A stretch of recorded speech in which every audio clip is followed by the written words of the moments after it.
నేను చెప్తుంటే రేవంత్ రెడ్డితో నువ్వు మాట్లాడతా అంటే ఎట్లా? Is it not a joke? ఇది ఎట్లుందంటే బట్టి గారి ప్రెస్ మీట్ చూస్తే ఉల్టా చోర్ కోత్వాల్కు డాంటే అనే సామెత గుర్తొస్తూ ఉంది. బొగ్గు స్కామ్పై స్పష్టమైన సమాధానాలు ఇవ్వకుండా మాటల గారడితో 4 కాగితాలు చూపి మసిబూసి మారేడికాయ చేసే ప్రయత్నానికి బట్టి విక్రమార్క గారు చేశారు.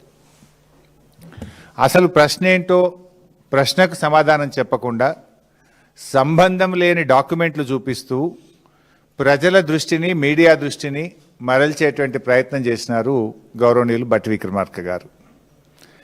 సింగరేణి స్కామ్కు ఎవరు బాధ్యులు, ఎంత నష్టం జరిగింది, ఎవరు లబ్ధిదారుడు, ఇవి 3 బేసిక్ క్వశ్చన్స్. లబ్ధిదారులు ఎవరు, నష్టం ఎంత జరిగింది, బాధ్యత ఎవరిది? ఈ 3 కీలక ప్రశ్నలలో ఒక్కదానికి కూడా బట్టి గారు సమాధానం చెప్పకుండా దాటవేశారు. ఈరోజు దేశవ్యాప్తంగా సింగరేణి బొగ్గు స్కామ్పై దేశమంతా కూడా చర్చ జరుగుతూ ఉంది. కానీ బట్టి గారు మాత్రం ముఖ్యమంత్రి గారు ఆయన బావమరిది భాగోతం బయటపడకుండా కట్టుకథలల్లి వాళ్ళని కాపాడే ప్రయత్నం చేస్తూ ఉన్నారు.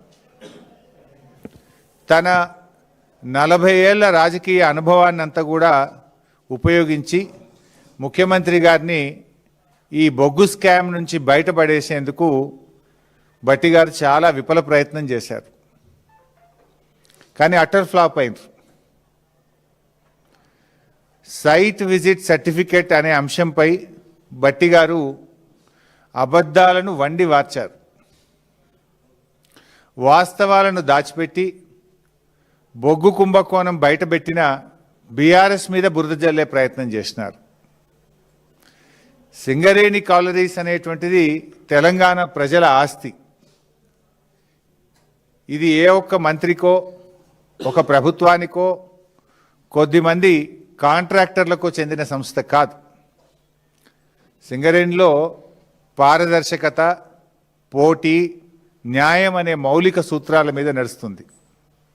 కానీ ఈరోజు సింగరేణిలో జరుగుతున్న టెండర్ ప్రక్రియలను చూస్తే ఈ 3 సూత్రాలను ఉద్దేశపూర్వకంగా మంగళం పాడారు అనే విషయం చాలా స్పష్టంగా అర్థమవుతుంది. సరే, జనరల్గా సింగరేణిలో ఏం జరుగుతుంది? ఏ టెండర్ ప్రక్రియ అయినా కూడా సిఎంపిడిఐ, మెకాన్, ఆర్ఐటిఈఎస్ వంటి పేరున్న సంస్థల నుంచి అభిప్రాయాలు తీసుకోవడము, వాళ్ళ విధి విధానాలు పరిశీలించడం జరుగుతుంది.